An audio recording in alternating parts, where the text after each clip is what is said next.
Tali si Chris Aquino. Pero, every time she endorses a product, the sales multiply by 20 or more. Ganun siya ka-popular. And I don't know if you know this girl, the one and only superstar, Laura Levar. Di idol ko yan.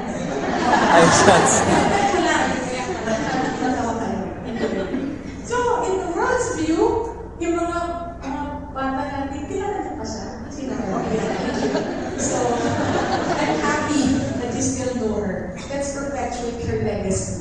Anyway, si Ate Guy. No, the world looks at these people with respect, because they are wealthy, they're popular, they're famous, they're powerful. And I'm not saying they're bad people, but that's the measure of success in the eyes of the world, right? And no one can dispute that all the people here and many others can be described as successful, right? Now, what is the Christian view? If you read the Bible, we find many different stories, totally different from the stories of the people in the pictures we just saw, who are considered successful in the Bible. Who is this? Mary, a young woman, probably in her teens, who said yes, and who is, known as the mother of our Lord Jesus Christ, whose devotion to her has spanned centuries and continues, di ba? As a fisherman, a singer, who after Jesus called him and made him his most trusted assistant, denied him. And yet, he holds the key to the Catholic Church. Sabi ni Jesus, upon this rock, I build my church. The only church that has spanned centuries and continues to exist at this time. Na ganun ka successful, ganun ka steady and united. This woman, we don't even know, who anointed the feet of Jesus, sinner, and yet Jesus proclaimed that what she has done will be told from generation to generation. Zacchaeus, kita niyo ba si Zacchaeus? Kilala si Zacchaeus, siya yung gospel, di ba? Si Zacchaeus was a sinner, a tax collector, and he encountered Jesus. And after that encounter, he said, I'm going to give away half of my possessions. And if ever I cheated anyone, I will return it 4 times. Right? Finally, Paul. Alam niyo naman yung story ni Paul, right? Paul was a Pharisee, a Roman citizen, highly educated, matalino, and he prosecuted and persecuted Christians. And yet, in an encounter with Jesus on his way to persecute more Christians, he totally changed his life. Now, these people, ordinary people, these are the people highlighted in the Bible. And these are the people known to all of us today, and not just like the Filipinos that I showed you, but they're known all over the world. Now let me give you some biblical perspectives. Proverbs 3 verses 1 to 3 says, My son, do not forget my teaching, but let your heart keep my commandments, for length of days and years of life and peace they will add to you.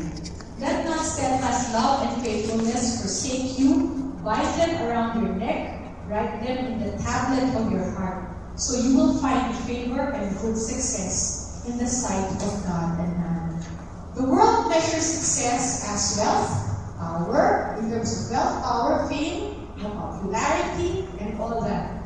But Proverbs tells us that the measure of success in the eyes of God and man are not wealth or power, but steadfast love and faithfulness. Matthew 20, verses 26b to 27. But whoever would be great among you must be your servant, and whoever would be first among you must be your slave. Can you imagine Manny Pacquiao washing the feet of a anybody, no, or serving. Yes, of course, serving. Paano naman yan, mabait naman yan si Manny Pacquiao. But really, humbling himself to do what Jesus did, or to do what those biblical characters did.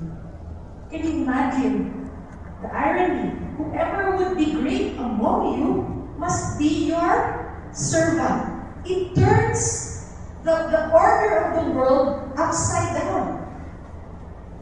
Greatness is equated to servanthood. And success is not measured by wealth or power or fame, but by steadfast love and faithfulness. Now, the Christian view of success is vastly different from the way the world views it. For Christians, success is measured not in terms of wealth, popularity, and power, but steadfast love, faithfulness, and service. Ibang-iba, di ba? Ibang-iba. Now, of course, if you're a Christian, of course, you're a disciple of Christ. And Christ himself was the true model of success. So yun. And he was really successful. Why? He was a historical figure. Jesus' existence is proven by history. So that's undisputed. Now, how successful was he? His birth divides human history into two. You know that. Before Christ and after death. Sino yung namatay na yun? Siya yun. Now, this model is this seemingly obscure man who died at the age of 33, or around that, who would have faded, into history, actually became and is the most popular and most successful in the way he has affected the lives of many. And again, we know that his biography is the best-selling book of all time, the Bible. All of us have a copy of it, right? Yes. Now, do we have any other book that we have all in common? Wala, di ba? Yun lang yun. Eh, sino pa ba? Kayo pa lahat, pumunta na kay Dr. Rabelo. Magamit na kayo ng produkto niya. Ako hindi ah. Naturally to. Joke lang. This is our model. Now, what does that mean for us Christians? Does that mean that we should no longer strive for worldly success? That all of us, the rich, should give away all their belongings? That we should all be poor, have no money in our pockets? That we should all fade into obscurity and not seek for influence or wealth or power? Is that the way to go? Should a Christian still strive for worldly success? What do you think, brothers and sisters? Anyone courageous enough to answer? Means Yes, but in a Christian perspective. What?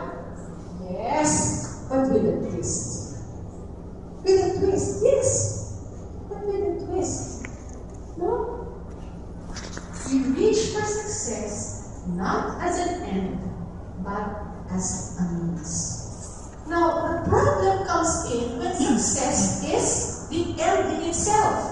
And we've heard so many stories already about successful people successful in the eyes of the world, who are not happy. Diba? Walang nangyayari sa, parang they're not content, they strive for more, and yet they are never satisfied. Because they have made success the end of their life. Parang the all-encompassing goal that they were striving for. But if we use success as a means towards something greater, then yes, we should strive for it. And what are these greater goals? Before that, I found this saying: success isn't just about what you accomplish in your life, it's about what you inspire others to do. Now, what are these greater goals? To honor God, to witness to His love and His faithfulness, and to help build His kingdom. So success for us Christians is something we would want to achieve, not for ourselves, but because we want to honor God, who is our Creator, Diba? And we want to witness that we have a God who loves us, who is faithful to us, who keeps His promises, as the prophecy said earlier. And because of that, we want to help build His kingdom. We want to share what He rewards us with, what He blesses us with. So yes, a Christian should strive for worldly success with a twist, not as an end, but as a means toward higher objectives and goals. Now, you all know Rick Warren, right? He is the author of Purpose Driven. And Time Magazine called him, the text is just too small, no? It says there, America's most powerful religious leader. Can you imagine? America's most powerful religious leader. Rick Warren, one of the 25 most influential evangelicals in America. That's how successful he is. And not even in America, his influence has reached us here in the Philippines. Diba? Lahat tayo. I'm sure many of you have a copy of the Purpose Driven Life and have read it. Now, Rick Warren asked the Lord, what do you want me to do with all this new influence that you are giving me? Diba? Nagulat siya eh. Parang he just wanted to pastor his church in Saddleback Church. He wanted to train other pastors. Then suddenly, after writing the book, he became so popular. He was invited. He actually said a prayer during the inauguration of Obama, right? Did you watch that? Yes, the benediction. And then, sabi niya, Hollywood producers called me and wanted me to talk to them. Alam niyo how powerful these Hollywood people are, right? Sabi niya, suddenly they were calling me, wanting me, asking my advice, etc., etc. Can you imagine the kind of influence that he was wielding? And so, because he's a genuine Christian, he came before the Lord. Lord, what do you want me to do with all this new influence that you are giving me? Now, God showed him Psalm 72. This is Solomon's prayer for more influence. Sabi ni Rick Warren, parang napaka-selfish naman yun. Gusto mo magdasal ako na you make me more powerful, more influential, more all these things, no? Pero isn't that so selfish? But when he read the psalm, he actually saw that Solomon says towards the end, so that the king may support the widow and the orphan, defend the defenseless, lift up the fallen, release the captive, help the foreigner, the immigrant. So Rick Warren said, the purpose of influence is to speak up for those who have no influence. So we ought to use success, not for ourselves, but to help others. Now I remember, si Rap said earlier that I became a national women's moderator of Lingkod ng Panginoon. If you really know me, and my friends know this, I'm a person who prefers to stay in the background. Now you'd wonder, talaga, abogado ka, but you prefer to stay in the background? Yes. Now I can stay for days without talking to anybody. I can live alone. I can be a hermit actually, and my husband knows that. So hindi na lang, buhay niya ako. Anyway, so when Francis Iturabi, who was National Director of Fleetwood, talked to me, sabi niya, Dai, serve ka na. At that time, I was already married. So, Frank, hindi naman ako mag-serve ng hindi leader, no? Hindi naman kailangan maging moderator ako. Sabi niya, don't you realize that if you have a title, you can use that to open doors to you. And I realized that, like, no. If you reach a certain position, it's really not because you should be proud of yourself, but because it can open doors for you to help others. And brothers and sisters, did I use my position to open doors? No? I would talk to people. You serve. Ikaw. Mag-HL ka. Ikaw. Maging ganito ka. And no one could refuse me. No? And I in power for pala, o sige, gamitin natin. Gamitin natin. And, it's a matter of perspective, di ba? I had that influence, I had the power, so to speak. But it's a matter of using it to honor God and to witness and to challenge people to also respond to God. That's what requires us. Strive. No, don't disdain it. Don't think that because I'm influential or powerful or rich, I can no longer be a Christian. It's a matter of changing your perspective. Now, achieving true success. I'm going to share with you some principles on how you can achieve true success. You understand? Your theme is loving God with all your strength, right? And when you say loving God with all your strength, it means loving God with all the resources that you have, right? Diba? All the resources that you have. Whether they are material resources, gifts and talents that you have, etc., etc. First principle on how you can achieve success. Know yourself. Know yourself. Number one, yan. Your identity as a child of God who is loved unconditionally. Now, many of us don't realize what that means. That God loves us unconditionally. That our very existence is grace. But it's not the kind of grace that is not parang, sige, pagbigyan, no? Pagbigyan, hindi. It's unmerited favor. Unmerited favor. One of my favorite authors, Philip Yancey, who wrote What's So Amazing About Grace. Life-changing book. I recommend that you read it. Philip Yancey, What's So Amazing About Grace. He said in that book, there's nothing you can do to make God love you more. And there's nothing you can do to make God love you less. Now, it's an understanding that all is grace. Grasya lahat ng Panginoon. Kahit gaano ka makasama, if you turn to Him, He will accept you. But that acceptance should also transform you, right? May response yan. And you can never earn that love on the other hand.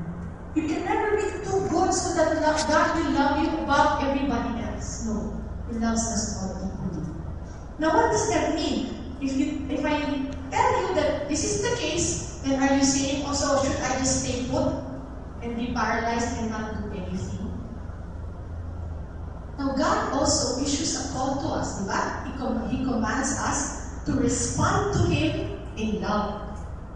The greatest commandment in Mark 12 verse 30, sabi, Jesus was asked, what is the greatest commandment? And part of His answer was this, and you shall love the Lord your God with all your heart, with all your soul, and with all your mind, and with all your strength. So kahit na wala naman talaga tayong magagawa, to add to His love for us, there is still that command to us to love Him with all that we are, all that we have. Now why is that? Why did He bother to even issue this commandment? If our love cannot add to His love for us. I think the answer can be found in another passage in Scripture, John 15, verse 10. If you keep my commandments, you will abide in my love, just as I have kept the Father's commandments and abide in His love. These things I have spoken to you, that my joy may be in you, and that your joy may be full. Our loving God is not meant to build up God. Our loving God is so that our joy may be full. That is His goal. And if we have a good grasp of that, if we understand that, brothers and sisters, then we know that the goal really of true success, di ba lahat naman tayo gusto maging successful kasi iniisip natin, doon tayo magiging happy? Di ba? Yun eh. Yun yung happiness. But what God is telling us is, if you love me, you will experience fullness of joy. And so it's important for us, basic, before we even think of how I can be successful, is to understand our identity as children of God. Loved by Him unconditionally. Now, it's important because we know that we are loved by God. We also, in knowing ourselves, know who we are living for. Why do we do things? Right? Kasi kung wala kang iniisip, parang kanino ba ito?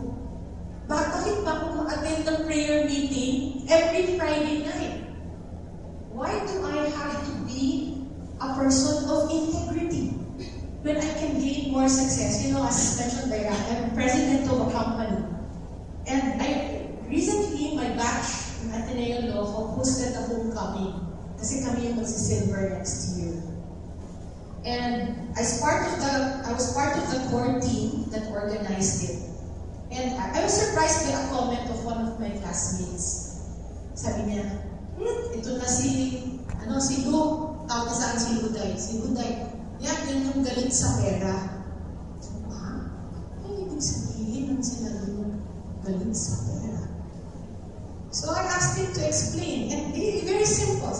I know you can earn so much more, but because you follow the law to the letter, di ba yung ganun na klase, and you want to serve and give and be generous, parang kang galing sa pera, pinamimigay mo.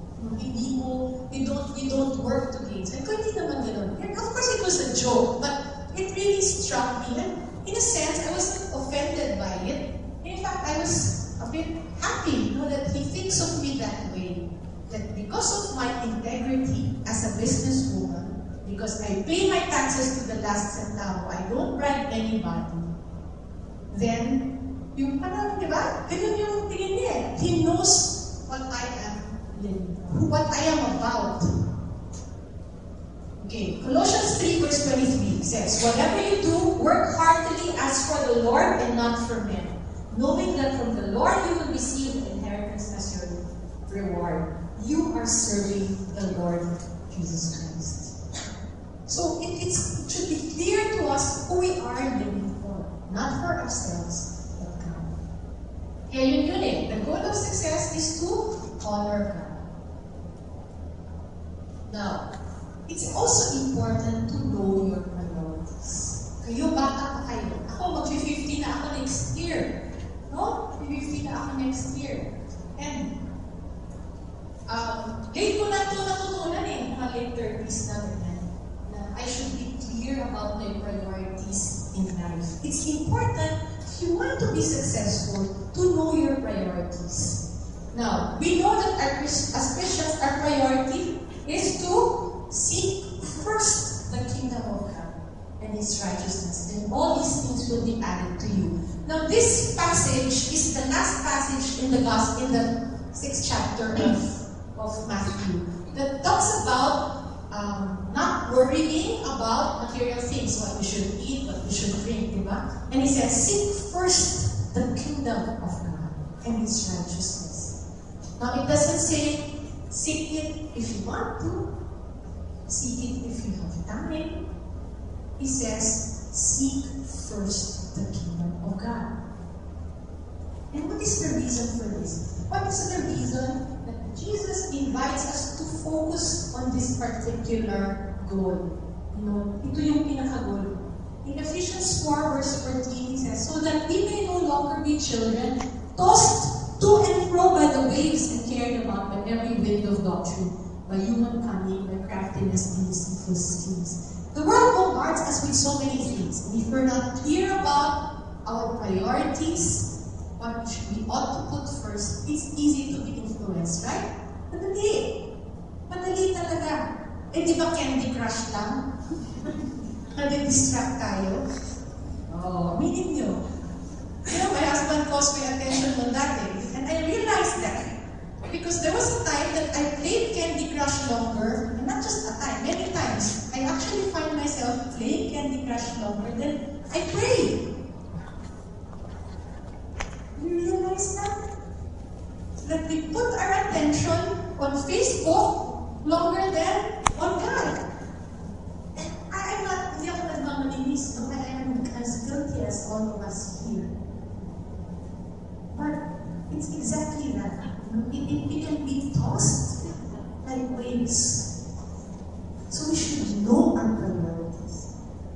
Next, know your gifts and talents. Whether pagtulay sa alambre yan, apak sa apoy, no? O kahit ano, know your gifts and talents. Kilalanin niyo yung sarili ninyo. Ano ba yung binigay sa inyo ng Panginoon? Because those are the things that He wants you to use to help build His kingdom here on earth. Kung hindi nyo alam yung inyong gifts and talents, or kung pinipilit nyo hindi naman bagay sa inyo, eh wala, right? Like ako, kahit anong gawin nyo, ay hindi talaga ako marunong sumayaw. No? Hindi ko ma-honor si Lord. Kahit ano pang, basta, tumbling, no? Now, use your talents to the fullest. Now, I discovered when I was in law school that I could actually talk in front of people and look them in the eye and communicate with them. And the first time I gave a talk like this, kabado ako. It was again Francis Iturralde who said, ikaw ang magbigay ng talk na ganito. I said, ano pa yun, brothers and sisters? NLTC. Pinagbigay ako ng talk sa NLTC. First time. National ang scope. Sabi ko, sobrang ano. Staff na ako nun. I was working as a staff worker for Lincoln. And then, I realized after I gave the talk that, people had good things to say about it. Sabi nila, basta, marami din na niya. Pwede. So even if it's not my preference to actually talk in front of people, I realized that, yes, God has given me a gift to be able to do that in community. And so, hindi na ako yung talagang, I know that all His grace, that God will still have to always be there to put His grace upon me. But I don't hesitate any longer. And I know that with that gift that He has given me, it's really a gift, it's grace. The Greek word for grace is charis, and that means gift. Ibig sabihin, unmerited, you don't deserve it. Okay. So use your gifts and talents to the fullest. Discover your passion. What do you love to do? Ano ba? Ano ba yung gusto niyong gawin? What? Could it be teaching, singing, pananahin? Discover your passion. What do you really enjoy doing? Work to earn from it. Right? What's the best? What could be better than really parang doing what you like to do and earning from it? Yun ang best, di ba? Invest in yourself. Study more. Once here, after you pass your boards, work for a few years, get your masters, etc. Invest in yourself. Not to be glorified. Yung iba may mga professions na kailangan naman yun, di ba? If you're a fashion model or whatever, kailangan mo maging glorified. But again, allow yourself to really parang grow as well professionally. Then, this is a principle I've trying to apply. Learn something new every day. Learn something new every day. Whether it be a new word. This year, I've done many firsts in my life. Marami akong ginawa for the first time. Travel to the Holy Land, yung mga ganyan. So marami akong talagang, and really walk where Jesus walked, and experience it, and things like that. Also, learn something new. Siguro hindi naman posible yun every day, but as much as you can. I used to, when I was president yet, I was manager of a department in our company. Publishing yun kami yung nag-produce ng products. I would gather my supervisors in the company. And I would tell them, before we start our meeting, let's share something new we learned over the past week. And talagang ganun sila. Excited sila to share. Na, ma'am, natutunan ko na ganito pala magkulot ng buhok. Kahit ano! Kahit ano! So I encouraged them. And in fact, that was the part of the meeting that they really looked forward to. Because it really parang inspired them to learn more. So, learn learn something new every day. Use your gifts and talents. Second, aside from knowing yourself, strive for excellence. Okay, do not settle for mediocrity. Naku, ngayon, ganyan, pwede na, okay na yan, pasado na. Hindi pwede na. Okay? Revelations, what did Jesus say? I mean, God revealed to John, sabi niya, you're neither hot nor cold. It means you're mediocre, you're lukewarm. And what will I do with you? I will spew you out of my mouth. Ayaw ni Lord ng ganyan. No? Fulfill your commitments. Always deliver. When you commit to something, you ought to be faithful and deliver. Hindi pwede na mangangako ka, magkukumit ka, at hindi, brother and sister naman, okay na. Hindi. Kasi that kind of commitment should permeate your entire life. Di ba sa office, hindi naman pwede na sabihin ng boss mo mag-deliver ka at sabihin mo, pwede ka, di ba? Or sa kanilang boss, wala akong time. Pwede ka. Di ba? Kailangan, if you commit, deliver. If you commit, see it to the end, no matter how difficult it is. Madabadaba ka na dyan, hindi kailangan bumangon at ipagpatuloy. Excellence, not mediocrity. Don't just be reliable. Always exceed expectations. If you want to be successful, don't settle.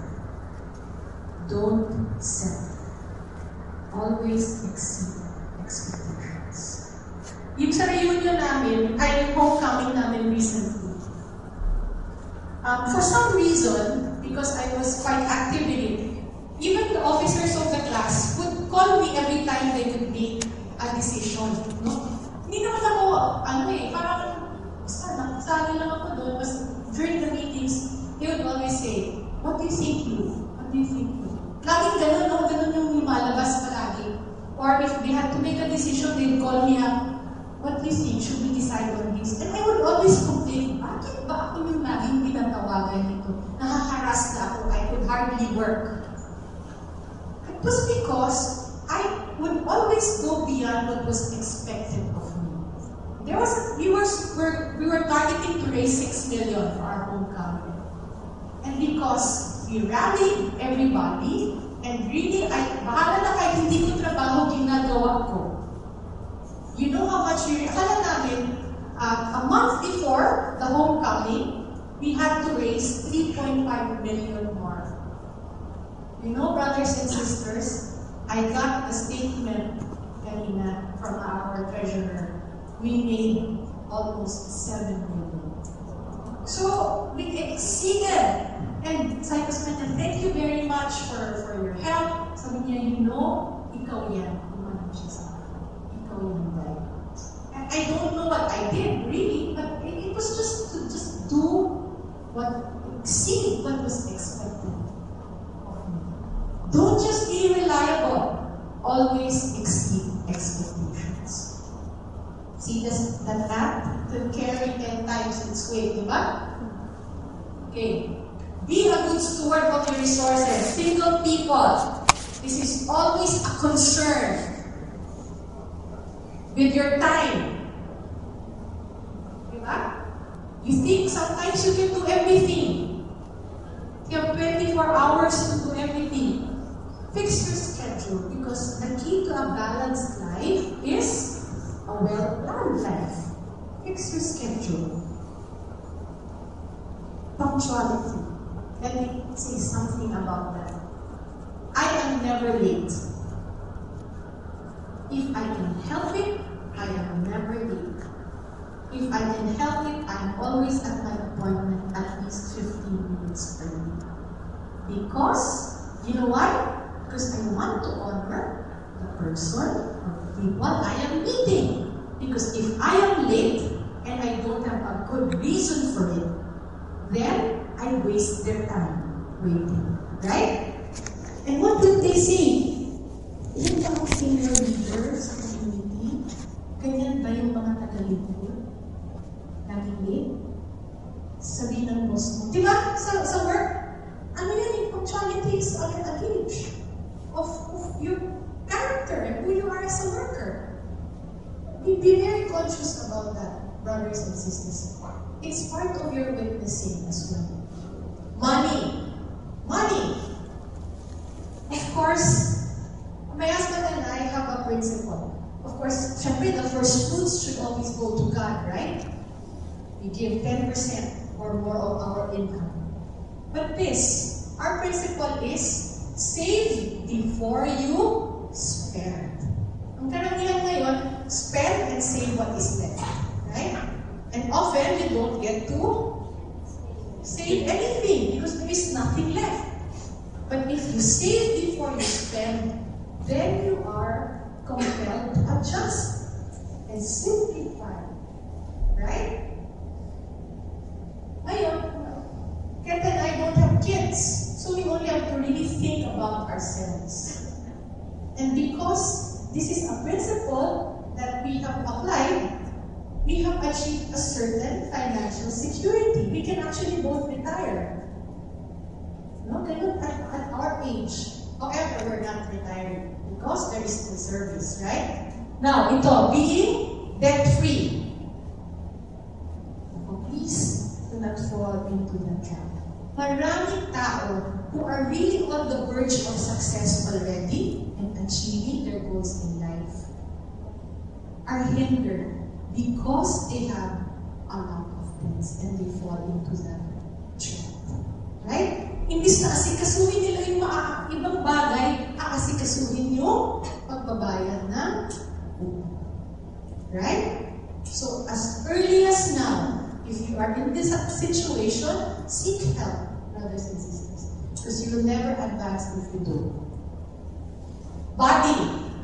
Good diet, exercise, rest is important.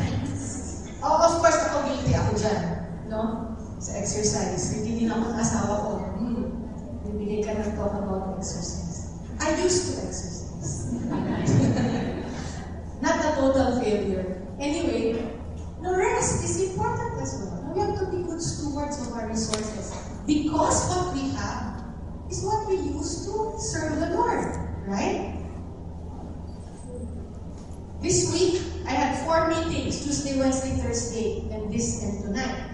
So I've been sleeping just 5 hours every night. Pagod na pagod ako sa Lord, yun ang prayer ko kanina. Of course, nung ginagawa ko ito, ayan, kasi hindi ka good steward of your body. Okay, live a well-balanced life so that you're not harassed and you can focus on what's important. God, family, service, work, and personal. Now let me talk about service, brothers and sisters. You might think that service is the least of your priorities if you want to succeed. On the contrary, it should be your first priority, service to God. Your relationship with God and service is integral to that, should be your priority. And I'll be sharing a bit about my own life to you later on in that respect.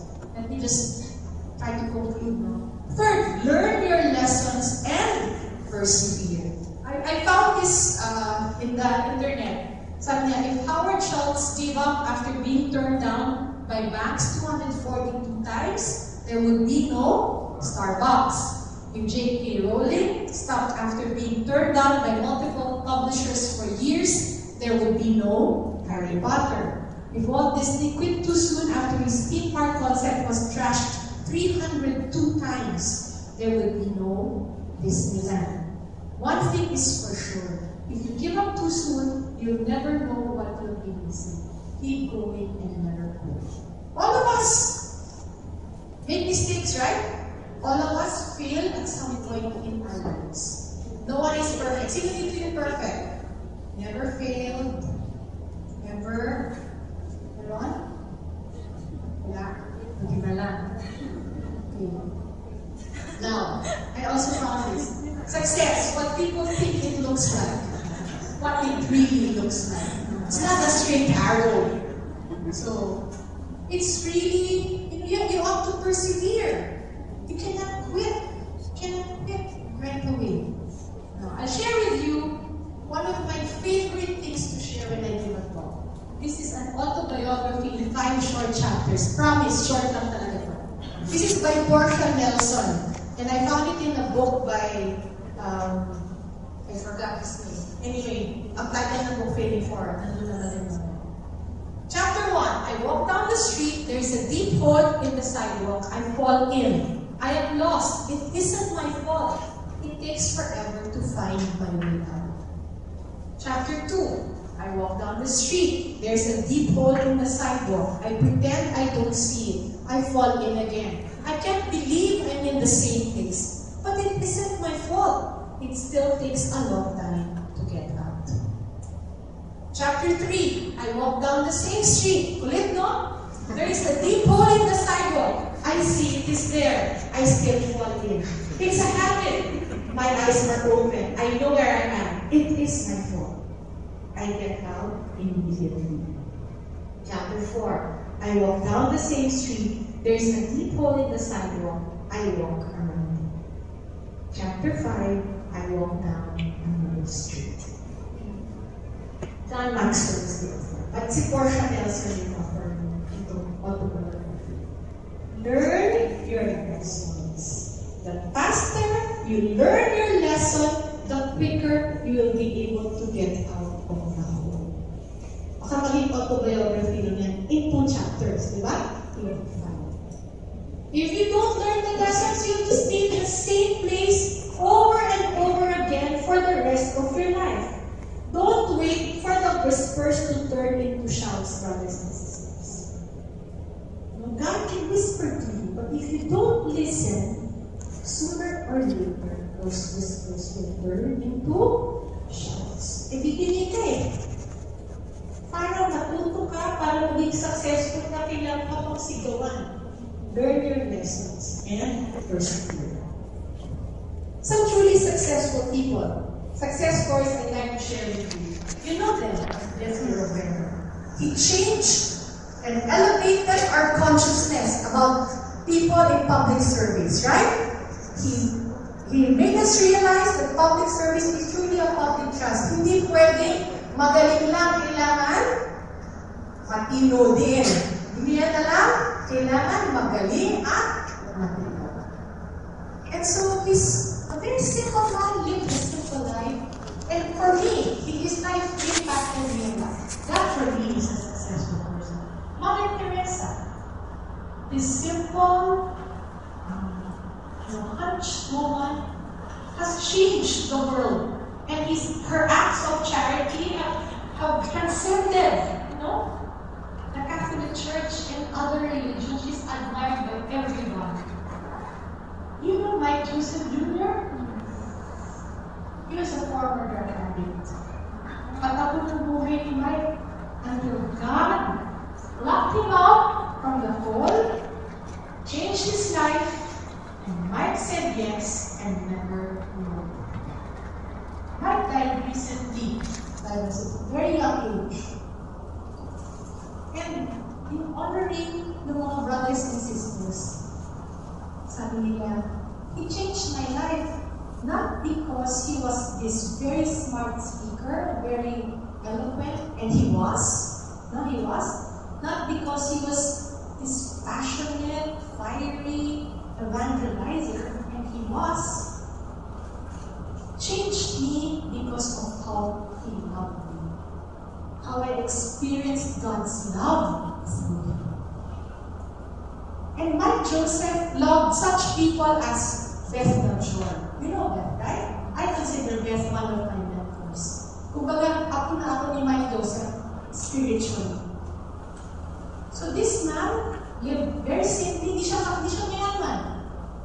May pera, may karya naman. But influence so many. That is success. You might ask, how about me? How about me? These are our spiritual giants. At patay na silang lahat. Ako kaya buhay pa. us, by God's grace, we have a chance to succeed. I lived a very life before. Had no direction, had no plans. I drank a lot. I was into drugs when I was younger. Wala, no? Hindi halata, no? Pero yung kwento nun. Until I encountered the Lord. And I gave my life to Him. And that encounter when I was in law school really changed my life. It reoriented even my profession. I decided right then and there that I wouldn't join the big law firms, but I would serve in an NGO. And there's nothing wrong about being a big law firm. It was just a decision I made. Anyway, after practicing for 5 years, I decided to work to serve the Lord as a staffer of Lingkod ng Panginoon. And people were telling me, such a stupid decision. You're a lawyer. You're one of the 10 outstanding students of the Philippines. How can you throw everything away?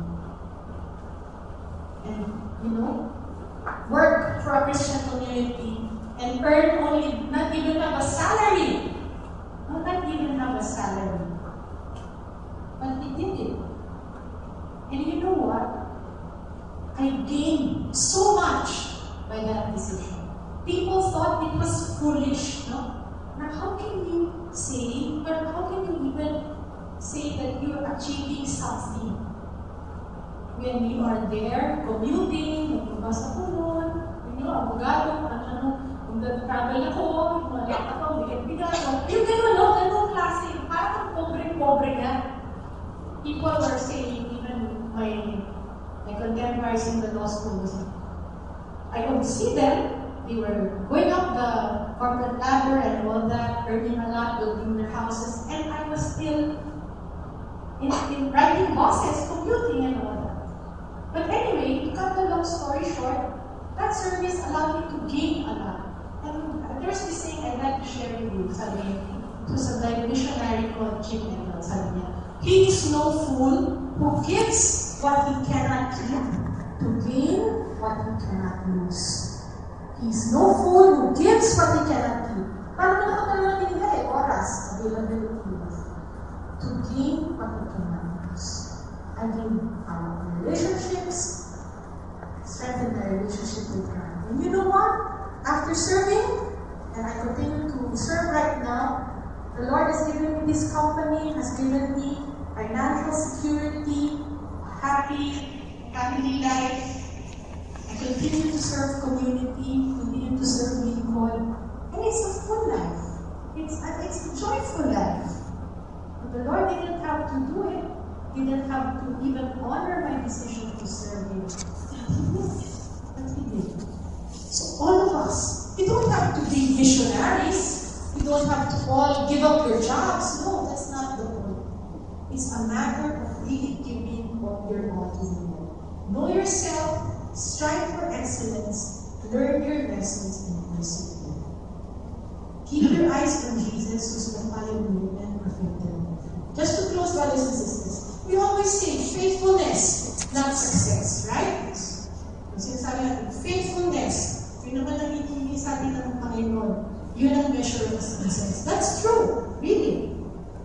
Matthew 25, verse 21, his master said to him, well done, good and faithful servant. You have been faithful over a little, I will set you over much. Enter into the joy of your master. Now, if you look at this passage, what was the servant? This was the servant who were given talents, di ba? Yung isa 5, 2, 1. Yung 5 na palago niya, yung 2 na palago niya, at pinuri sila ng master. Yung isa, tinago niya. At siya yung pinarish. Now, if you see here, what did the master say? It's not because, he did say, well done, dahil kumita ka ng mas malaki. Hindi. He was praised for the faithfulness. And it is a reward in itself. Abiding in God, as we saw in John earlier, John 15, allows us to experience fullness of joy. I'm sure the servant, in doing that for his his master experienced joy and success, right? Na ginawa ko para sa master ko. So not only is faithfulness a reward in itself, it's also our ticket to the joy of the master. If we are faithful, the Lord will bless us with a meaningful and fruitful life, and with being with Him at the end of the journey. And that is our goal, right, brothers and sisters? To see the Lord face to face. When you climb a mountain, it's not, you don't just experience joy when you're on top of it, right? You experience joy as you see the view climbing it. So being faithful in itself is a reward. But the reward of faithfulness is also being able to see the face of God Himself. And what is a better reason to do what we're doing now? So my prayer is that you might be inspired to give your best, but for the right person, for the one who will give us true success. Jesus our Lord and Savior. God bless you.